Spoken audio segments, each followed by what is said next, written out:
In a narration found in Jami' at-Tirmidhi, number 1999, the Holy Prophet Muhammad, peace and blessings be upon him, advised that Allah, the Exalted, loves beauty.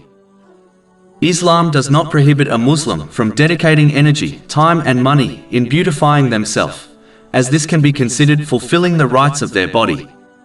This has been commanded in a narration found in Sahih Bukhari, number 5199.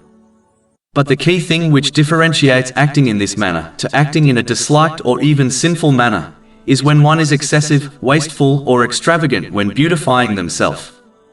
A good way to determine this is that beautifying oneself should never cause one to neglect fulfilling one's duty to Allah, the Exalted, or people, which is not possible to fulfill without gaining and acting on Islamic knowledge.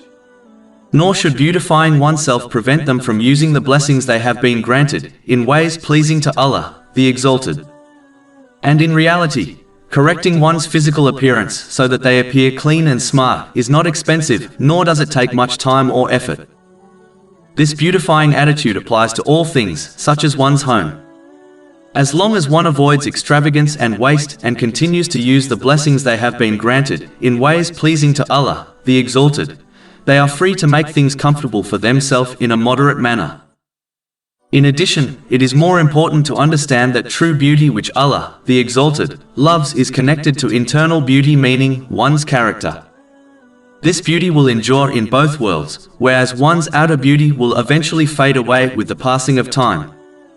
One should therefore prioritize obtaining this true beauty over external beauty by striving to gain and act on Islamic knowledge so that they eliminate any bad traits, such as envy, from their character, and adopt good characteristics, such as generosity.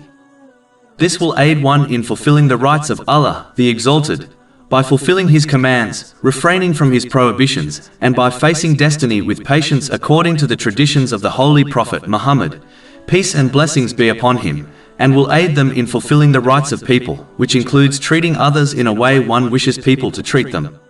Over 400 free ebooks, audiobooks, infographics, podcasts and blogs available on our website, www.shaykhpod.com.